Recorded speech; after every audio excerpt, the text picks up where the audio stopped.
Twelfth physics में optics में आज हम बहुत ही इंपॉर्टेंट टॉपिक सरल सूक्ष्मदर्शी यानी सिंपल माइक्रोस्कोप को पढ़ेंगे। सरल सूक्ष्मदर्शी को सरल आवर्धक यानी सिंपल मैग्नीफायर भी कहते हैं। आज के इस लेक्चर में हम समझेंगे सरल सूक्ष्मदर्शी की संरचना क्या है, इसका सिद्धांत क्या है और इसका हम रेखीय आवर्धन यानी रैखिक आवर्धन को कैलकुलेट करेंगे। ट्वेल्थ फिजिक्स में ऑप्टिक्स के सिलेबस में सूक्ष्मदर्शी हमारी दो प्रकार की है, एक है सरल सूक्ष्मदर्शी और दूसरी है संयुक्त या यौगिक सूक्ष्मदर्शी। तो सरल सूक्ष्मदर्शी को आज हम कवर करेंगे। सरल सूक्ष्मदर्शी बड़ा आसान है, इसमें एक कम फोकस दूरी का उत्तल लेंस होता है और उसको एक फ्रेम में कस देते हैं, तो सिंपल सा हमारी बन जाती है सरल सूक्ष्मदर्शी। आपने देखा होगा हम रीडिंग लेंस के लिए जो इस्तेमाल करते हैं वो एक देखा जाए तो सरल सूक्ष्मदर्शी ही है, और वो क्या करती है, अक्षरों को बड़ा करके दिखाती है। सरल सूक्ष्मदर्शी बनती कैसे है, उसकी संरचना क्या है और उसकी सहायता से हम उसके रेखीय आवर्धन को निकालते हैं। देखें यहाँ पर क्वेश्चन बोर्ड एग्जाम की दृष्टि से काफ़ी महत्वपूर्ण है। सरल आवर्धक इसी को कहते हैं या सरल सूक्ष्मदर्शी यानी सिंपल मैग्नीफायर या सिंपल माइक्रोस्कोप। संरचना में इसमें ज़्यादा कुछ है नहीं, सिंपल से एक कम फोकस दूरी का उत्तल लेंस होता है, वो एक गोलीय फ्रेम में कसा होता है और पकड़ने के लिए उसमें एक हैंडल लगा होता है कुछ इस तरह से। देखिए ये गोली फ्रेम है और इसमें कम फोकस दूरी का उत्तल लेंस फिट है, कस दिया गया है और इसके साथ एक हैंडल लगा है इसको पकड़ने के लिए। सिंपल सा ये जो आप देख रहे हैं ये इसकी संरचना है सरल सूक्ष्मदर्शी या फिर सरल आवर्धक की। अब सवाल आता है किस सिद्धांत पे काम करता है, यानी इसकी थ्योरी क्या है। तो जब मैंने आपको उत्तल लेंस से प्रतिबिंबों का बनना पढ़ाया था तो मैंने आपको एक कंडीशन बताई थी लास्ट वाली। अगर हम किसी वस्तु को उत्तल लेंस के फोकस और प्रकाशिक केंद्र के बीच रख देते हैं तो उस वस्तु का जो प्रतिबिंब है वस्तु की ओरी बनता है, आभासी बनता है, सीधा बनता है और बड़ा बनता है। ये सरल सूक्ष्मदर्शी इसी कंडीशन पर बेस्ड है। उत्तल लेंस में वैसे प्रतिबिंब वास्तविक बनते हैं। अगर हम वस्तु को फोकस और प्रकाशिक केंद्र के बीच रख देते हैं तो उस वस्तु का प्रतिबिंब वस्तु की ओरी बनता है, आभासी बनता है, सीधा बनता है और बड़ा बनता है। देखिए इसी सिद्धांत को मैंने लिखा है। वस्तु को उत्तल लेंस के प्रकाशिक केंद्र तथा फोकस के बीच रखने पर उसका सीधा, आभासी एवं प्रवर्धित मतलब बड़ा प्रतिबिंब बनता है। कैसे बनता है चलिए जानते हैं। देखिए यहाँ पर मैंने एक उत्तल लेंस बनाया है। उत्तल लेंस की क्या पहचान है, उत्तल लेंस बीच में मोटे किनारों पर पतले होते हैं और ये जो ठीक बीच में आप देख रहे हैं ये इसका प्रकाशिक केंद्र है। प्रकाशिक केंद्र को हम सी या फिर ओ से नोट कर देते हैं, ओ हमने प्रकाशिक केंद्र मान लिया। अब उत्तल लेंस का जो प्रथम फोकस है वो इधर होता है, बाईं ओर होता है, और उत्तल लेंस का जो द्वितीय फोकस है वो दाईं ओर होता है। ध्यान रखें, उत्तल लेंस में जो प्रथम फोकस है बाईं ओर होता है और उत्तल लेंस में द्वितीय फोकस यानी F2 दाईं ओर होता है। अब देखिए इसका डबल F1 का डबल यहाँ होता है 2F1, F1 की दोगुनी दूरी, ऐसे ही F2 का दोगुना यहाँ पर ये होता है 2F2। इसको हम C1 और C2 भी बोल सकते हैं। देखिए अब कंडीशन के हिसाब से अगर हम उत्तल लेंस हमारा ये है, ये इसका प्रकाशिक केंद्र ये और फोकस है प्रथम फोकस, अगर हम वस्तु को प्रथम फोकस और प्रकाशिक केंद्र के बीच में रख दें, जैसे हमने वस्तु को यहाँ रख दिया, ये है हमारी कोई वस्तु जो प्रथम फोकस F1 व प्रकाशिक केंद्र के बीच रखी है। अब लेंस से प्रतिबिंब बनाने के नियम आपको आने चाहिए। लेंस से प्रतिबिंब बनाने के हमारे 3 नियम हैं। पहला नियम ये कहता है, ये हमारा मुख्य अक्ष है या इसको प्रकाशिक अक्ष भी कहते हैं। अगर कोई प्रकाश कण मुख्य अक्ष के समांतर आपतित होती है, मुख्य अक्ष के समांतर, देखिए ये वस्तु है, इससे प्रकाश कण जा रही है मुख्य अक्ष के समांतर, तो उत्तल लेंस से अपवर्तन के पश्चात द्वितीय फोकस से जाती है। ये इसका द्वितीय फोकस है, तो अपवर्तन के पश्चात वो द्वितीय फोकस से होती हुई गुजर जाएगी। ये रूल है, लेंस से प्रतिबिंब बनाने का नियम है। यदि कोई प्रकाश कण मुख्य अक्ष के समांतर आपतित होती है तो लेंस से अपवर्तन के पश्चात द्वितीय फोकस यानी F2 से होकर जाती है, जैसा कि इसमें गई आप देख रहे हैं। नियम नंबर तीसरा, एक नियम और है, यदि कोई प्रकाश कण प्रकाशिक केंद्र से होकर जाए, प्रकाशिक केंद्र मतलब ओ से होकर जाए, तो वो बिना विचलन के वो सीधे निकल जाती है, फिर वो मुड़ती नहीं है, यानी उसमें अपवर्तन होता ही नहीं है। यानी अगर कोई प्रकाश कण किसी लेंस के प्रकाशिक केंद्र से होकर जाती है तो बिना विचलन के सीधे निकल जाती है। अब देखिए ये दोनों किरणें जितना हम आगे जाएंगे उतनी भी इनके बीच की दूरी बढ़ती जाएगी। इधर तो ये कहीं नहीं मिलेंगी, लेकिन अगर इन दोनों किरणों को जो दूर दूर जा रही, इन दोनों किरणों को मैं पीछे बढ़ा के लाऊं, यानी इस किरण को भी अगर मैं पीछे बढ़ाऊं इस तरह से, इस किरण को हमने पीछे खींचा इस तरह से डॉट डॉट, और इस किरण को भी अगर मैं पीछे खींचूं देखिए इस किरण को भी अगर हम पीछे खींच के लाते हैं तो यहाँ पर मिलती हुई प्रतीत होंगी। ये इधर तो मिल सकती हैं बट इधर कभी नहीं मिलेंगी। आप जितना आगे जाओगे इनके बीच की दूरी बढ़ती जाएगी।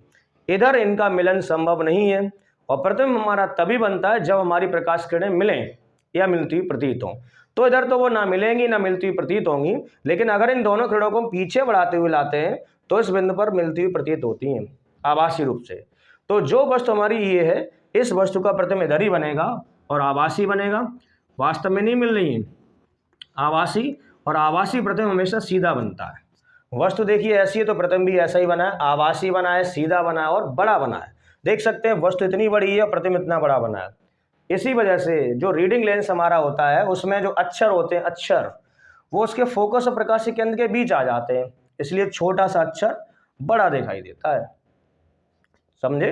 ये कंडीशन हमने लगा दी है, अगर वस्तु प्रथम फोकस और प्रकाशिक केंद्र के बीच रखी है तो इस वस्तु का जो प्रतिबिंब बना है आभासी बना है, सीधा बना है और वस्तु की ओर ही बना है, जिधर वस्तु है उधर ही बना है।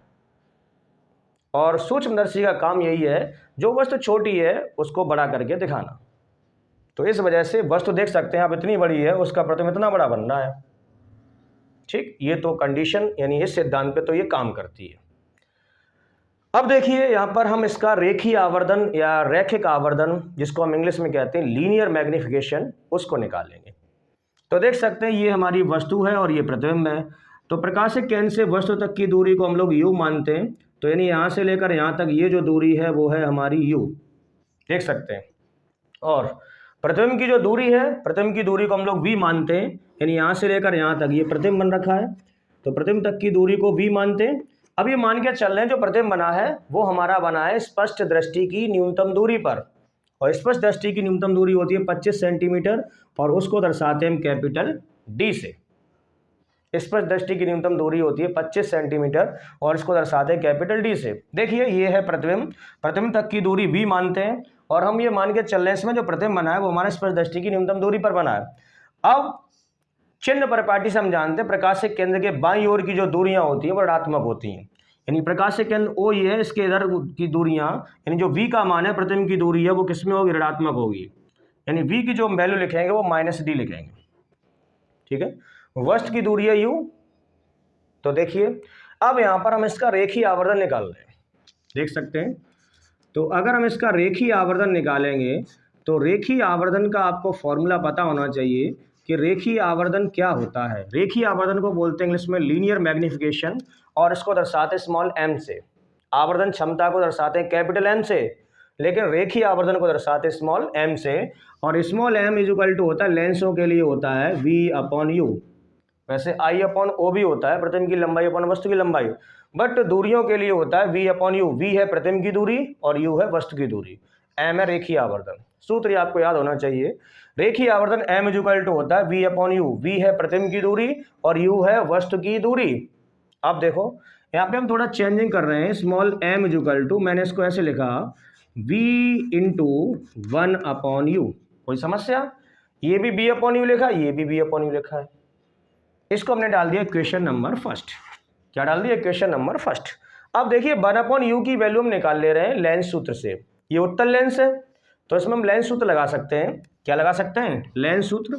देखिए हम लेंस सूत्र जानते हैं और लेंस सूत्र हमने पढ़ रखा है। लेंस सूत्र क्या होता है हमारा? 1/f इक्वल टू होता है 1/v माइनस 1/u। f है फोकस दूरी, v है प्रतिबिंब की दूरी, u है वस्तु की दूरी। दर्पण सूत्र में यहाँ पर प्लस होता है बट लेंस सूत्र में यहाँ पर माइनस होता है। 1/f इक्वल टू होता है 1/v minus 1/u। f focus दूरी है, v प्रतिबिंब की दूरी है, u वस्तु की दूरी है। यहाँ से हम 1/u की वैल्यू निकाल के यहाँ पुट करेंगे। तो कैसे निकालेंगे? तो देखिए 1/u का हम पक्षांतर करके इधर लाएंगे तो -1/u जब इधर आएगा प्लस का हो जाएगा और 1/f को हम इधर ले जाएंगे। 1/f जब उधर जाएगा तो माइनस का हो जाएगा, लेकिन हम 1/v को वहीं रखेंगे जहाँ है वहीं पर। देखो ना यहाँ पर हम दो काम कर रहे हैं। 1/u इधर माइनस का जब वो इधर आएगा प्लस का हो जाएगा, 1/f इधर प्लस का जब उधर जाएगा माइनस का हो जाएगा। तो देखिए बराबर अपनी जगह है, 1/v अपनी जगह है, इसको टच नहीं किया है। -1/u जब इधर आएगा प्लस का 1/u हो जाएगा। ठीक, 1/f जब इससे हम उधर ले जाएंगे इसको तो प्लस का इधर आगे किसका हो जाएगा? माइनस का। तो देखिए 1/u की जो वैल्यू है वो है हमारी 1/v माइनस 1/f। अब 1/u का जो मान है, 1/u की जो वैल्यू है वो समीकरण 1 में लगा दीजिए। कहाँ लगा दें? समीकरण 1 से। तो सारा फोकस अब हमारा समीकरण 1 पर होना चाहिए। समीकरण 1 ही है, आवर्धन m equal to v multiply by, देखिए 1/u की वैल्यू है 1/v माइनस 1/f। पुट करें यहाँ पर, तो 1/e की जगह 1/u का मान 1/v माइनस 1/f। देखिए थोड़ा सा काम और है, हम इस v का अंदर गुणा कर सकते हैं, तो मेरा आ जाएगा m इक्वल टू v का अंदर मल्टीप्लाई इसमें भी होगा इसमें भी होगा, तो ये हो जाएगा b/v माइनस v का ऊपर मल्टीप्लाई होगा तो v/f। देखिए v से v कट जाएगा, बट हम लोग जानते हैं जो हमारी v है, v प्रथम की दूरी है, इसको हमने कितना माना है d। अब वो बाईं ओर होगा तो वो किसका होगा? माइनस का। v है प्रथम की दूरी और ये मान के चल रहे हैं जो प्रथम बन रहा है वो हमारा स्पष्ट दृष्टि की न्यूनतम दूरी है और इसको हम d मानते हैं। अब माइनस क्यों आया है? प्रकाश से केंद्र के बाईं ओर है, तो चिन्ह परिपाटी के अनुसार यहाँ पे v की वैल्यू लगाएंगे माइनस का d। तो लगाइए, तो m इक्वल टू आ जाएगा, देखिए यहाँ से b से v कट गया, 1 बचेगा माइनस इस v की वैल्यू आप लगाएं कितनी? माइनस d और अपॉन क्या चल रहा है हमारा? f। देखिए इस v की जगह हमने लगा दिया -d। v की जो वैल्यू है प्रतिबिंब जो है वो स्पष्ट दृष्टि की न्यूनतम दूरी पर बनता है। अब माइनस इधर इसलिए आया है कि वो प्रकाश से केंद्र के इधर है, बाईं ओर है। प्रकाश से केंद्र के बाईं ओर की सारी दूरियां माइनस में ली जाती हैं चिन्ह परिपाटी के अनुसार। अब देखिए माइनस माइनस प्लस हो जाएगा और यही हमारा फाइनल आंसर होगा, उसको मैं इधर लिख दे रहा हूँ। तो देखिए m इक्वल टू क्या आ गया हमारा? 1 माइनस माइनस प्लस, तो ये आ जाएगा 1 प्लस माइनस माइनस प्लस हो गया d/f। तो किसी सूक्ष्मदर्शी का जो रेखीय या रैखिक आवर्धन होता है m इक्वल टू होता है 1 प्लस d/f। d है स्पष्ट दृष्टि की न्यूनतम दूरी, न्यूमेरिकल में हम इसकी वैल्यू लगाएंगे 25 सेंटीमीटर और f है इस उत्तल लेंस की फोकस दूरी। तो उम्मीद करता हूँ ये सरल आवर्धक या सरल सूक्ष्मदर्शी का जो डेरिवेशन है, कंसेप्ट है, वो आपको पूरी तरह से समझ में आया होगा। और अब मिलते हैं नेक्स्ट लेक्चर में, और अगले लेक्चर में हम लोग पढ़ेंगे संयुक्त सूक्ष्मदर्शी। बहुत ही ज़बरदस्त डेरिवेशन है। तो मिलते हैं नेक्स्ट लेक्चर में, तब तक के लिए नमस्कार।